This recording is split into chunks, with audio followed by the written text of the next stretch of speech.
Hello,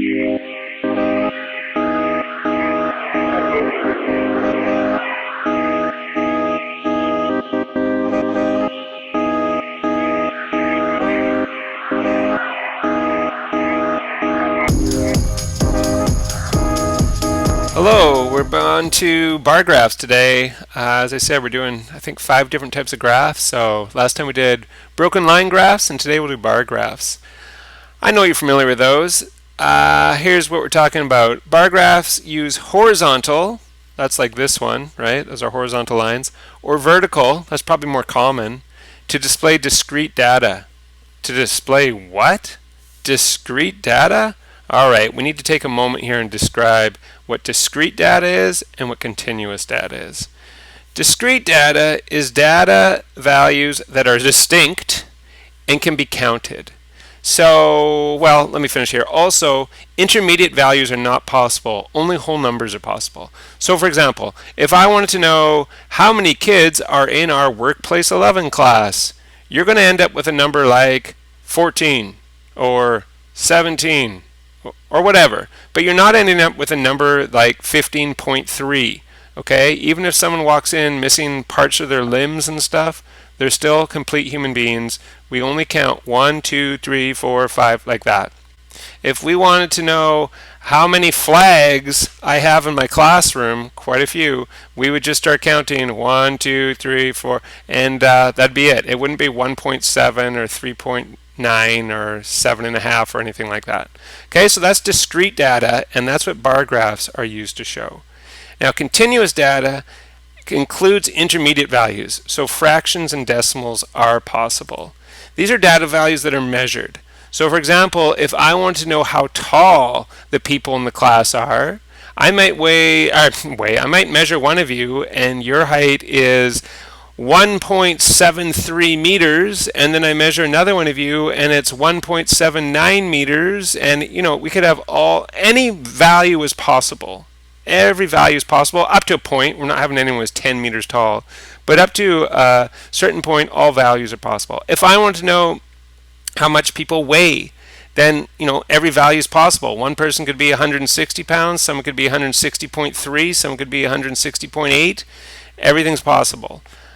If I wanted to know how long it takes for you to run around the field outside our school, anything's possible. Someone could take 28.7 seconds, someone could take 32.1 seconds, for example. But if I wanted to know how many teachers in the school, I'm not getting any half numbers or anything. I'm only getting whole numbers because I'm counting the number of teachers. I'm not measuring the number of teachers. All right, that was a long description. I'm sorry. More stuff about bar graphs. They should always start at 0. Do you remember last time when we did broken line graphs? Sometimes we made our broken line graph so it did this. We said, well, I don't want to start at 0, so I'll go like this, and I'll start at 25 and then go 30 like that. You shouldn't do that with bar graphs. In fact, some people argue you shouldn't do it with line graphs either. We'll talk more about this later when we talk about misleading graphs in a few lessons from now. But with bar graphs, I would say, as a rule almost, don't ever do that broken scale thing. Always go from 0 up to what you need to go to. Last thing. They can be used to compare data by using a double bar graph or a triple bar graph, or I suppose a quadruple, but you don't often see more than 3, I would say. So what I have here for you to look at is a double bar graph. It's a horizontal bar graph, which isn't as common, I would say, but you should still be able to read it. And what we've got here is preferred snacks by students, but we've broken it down so we're actually comparing girls and boys. Now, I'm sorry, I know in today's world this is probably not a totally appropriate way to be doing this with girls and boys. I should have an other or something here. Just for ease, pretend it's back in the 1980s and we didn't know any better, and this is what I'm doing. I'm sorry. Okay, so there's 2 things I think I want you to realize when you do a double or a triple graph. One is you better have a legend or a key, and they certainly do. They have one right here. It tells you that girls are represented by pink and boys by blue. Oh my gosh, this really is the 1980s. Girls pink, boys blue. The other thing is, when you have a double or triple bar graph, for each one of the categories, like candy, chips, chocolate bars, you want the bars to touch each other. Girls and boys touching each other. Doesn't sound right. Chips, girls and boy bars are touching each other. It's just getting weird. Anyway, but in between each of the categories, they should have a space, right? So boys candy, girls candy touch each other, space, etc., etc. All right, let's read this thing. How many girls like cookies? So how are we going to do this? Well, the first thing we're going to find is cookies, and I see it right here. Then we're going to remember that girls are pink, so pink is over to here. So we need to know what point is this at right here. Just for this first one, I'll actually draw a line. I want to know, where does this line up here? Well, there's 150 and there's 200. So right in the middle of that would be what, 175? So it's definitely smaller than 175. I'd say somewhere around 165 or 170. This takes us to one of the drawbacks about bar graphs. Namely, sometimes it's hard to know exactly what the answer is, isn't it? I don't know if it's 165 or 166 or 167 or whatever. I'm going to go with 165. You might not agree with me. Maybe you think it's 168 or something.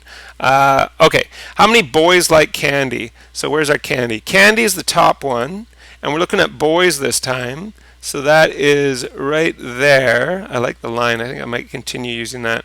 So if I draw the line down from there, it's again between 150 and 200, but it's not that much above 150. I'd say probably 155 or something like that. Again, do I know that for sure? No, I don't, but I'm ballpark correct.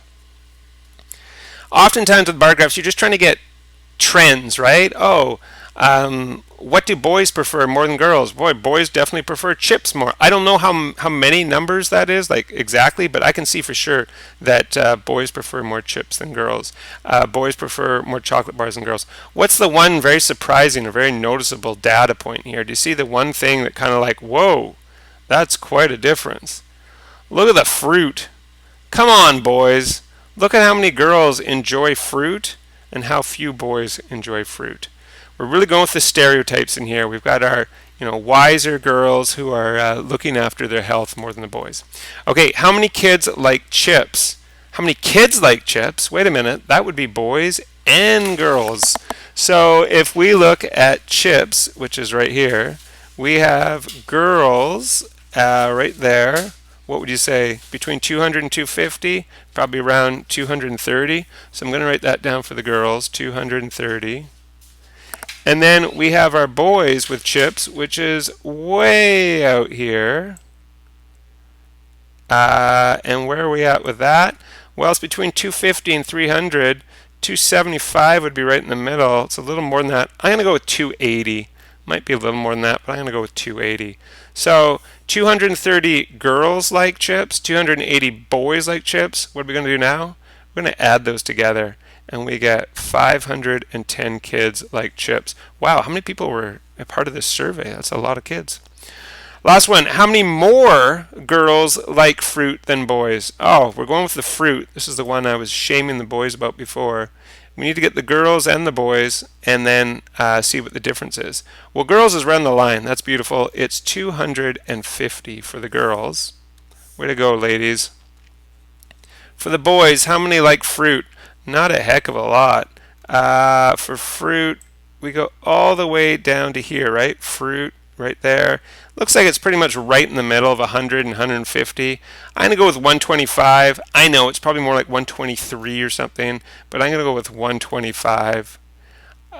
So girls 250, boys 125. We want to know how many more girls like it, so you know what we do? We subtract. Oh my, 250 minus 125 is 125. In other words, what's this mean? Twice as many girls like fruit than boys. Come on, boys, we can do better. Let's get healthy, people. How about vegetables? Who did better? Hey, way to go, boys. You did a little bit better with the vegetables there than the girls. All right, let's make one of these. So we're going to make a vertical, so we want up and down bars, double bar graph to represent this data. What is this data? It says students wrote a practice test and then an actual test assessing their skills with fractions. Here are the results for 6 students. So Pear Stash, for example, I just came up with the first 6 students' names I could think of that I've taught in the last bunch of years. So Parastash, these marks have nothing to do with what they would actually have gotten in my classes. Okay, so Parastash started with 78% on the practice test, and then a couple classes later she did the actual test and she got 83%. Again, I just made up all these numbers. I'm not going to go through them all. You can read them all. So what we want to do is we want to put the numbers up the side here, because we're going to have our categories down here, the categories being the students, and then we're going to have the numbers up the side, and we're going to have vertical bars. So we want our bars to go all the way up to 100. Look at Alec actually got 100% on his test. So I think I've made this work out very nicely, that if you go 0, 10, 20, 30, 90, 100, it fits just perfectly. And this is percent on test. Title of this, by the way, would be student test scores or something like that. Okay, on the bottom we need to put our students. So these first 2 bars right here, those first 2 spaces, that's going to be Parastash's space right there. So how am I going to write this? Parastash. And then we have a space, and our next one is Jordan. So she's way over here. Then Anelia and Alec. So Jordan space Anelia is here. Space Alec. Okay, and our last 2 are Andrew and Suki. Actually, I've never taught someone named Suki. I don't know where that name came from. Andrew space and Suki goes right there. All right, next thing we need to do, we need to make a key, right? Because we're going to use 2 different colors here. So what do we want? For the practice test, let's use red. So just over here, I'm going to put like a red sign here, little blob, and put practice test. And then for the actual test, we'll use blue. Actual test. So let's do all the practice test ones first. So Parastash got 78 on the practice test. 78 would go all the way up to about here, and then down there. Okay, Jordan got 55%. So Jordan's first bar is right here, and she got 55%. There we go. Anelia got 63. So let's see. There's Jordan's second bar and space. So Anelia goes here and she got 63. Alec got 90%. So Anelia's second space. Alec goes in this one and 90% is way up here. Andrew got 96. Well done, Andrew. So second one space. Andrew's in this one and 96 is way up here. And Suki got 80%. Okay, now we'll go back and do the actual test. Parastash got 83%. Jordan got 80%. Anelia got 70%. Alec got 100%. Andrew got 92%. And Suki got 80%. Okay, there we go. Now I guess normally we'd color those all in. I don't really want to do it. Oh, okay, I did it. I don't want to tell you how long that took, but that's beautiful. I love it. I made an amazing double bar graph there. All right, let's answer some questions. Whose actual test mark was most disappointing? So actual test is blue. Which one is the most disappointing? Well, I think there's 2 ways you could answer this. You might say that the most disappointing mark was Anelia's mark, right? That's the most disappointing. How come? Because it's the lowest mark. But you know what? Anelia finds math hard. So she works really hard and she happened to get the lowest mark. So you might be disappointed by that. But maybe Anelia's actually happy because look, her mark went up from the practice test. She learned a little bit more. Good for her. You might actually say that the most disappointing mark is, for the actual one, is Andrew's. How come? His mark is the only one that went down from the practice test. Look at practice test, up to actual, up to actual, up to actual, up to actual, down from actual, and stayed the same. So the other way you might answer this is with Andrew. And the reason that you could say Andrew is so disappointing is because his mark went down. So it depends what you mean by disappointing. Whose actual test mark was most satisfying? Okay, same sort of thing. If we're looking at the actual test mark, the one that's most satisfying, well, I think the most likely answer you're going to say is Alec. I mean, look at this guy. He aced it. He got 100%. What's not to be satisfied about that? So I think Alec, look, it's all the A's, Analia, Andrew, Alec. Alec has the highest mark, 100%. That's great. But do you see someone else that as a teacher, I would probably be absolutely delighted with? Look at Jordan. She started off with 55% on her practice test. You know, she was struggling. She passed, but not by much. She went all the way up to 80%. It's extraordinary. Way to go, Jordan. So Jordan had huge improvement, and that's fantastic. All right, last question here. What was the average change in marks from the practice test to the actual test? Oh my gosh, this is a tough question. So I'm actually going to go back to the table here. And I know this is ugly, but I've added to my table. I know it doesn't look perfect, but whatever. So this is going to be difference from practice to actual. Oh, it's awful. It says practice to actual. Okay, so let's see. Peristesh, she went from 78 and she went up to 83. What's the difference? How much did she go up? She went up 5%. Jordan went from 55 up to 80%. That is 25%.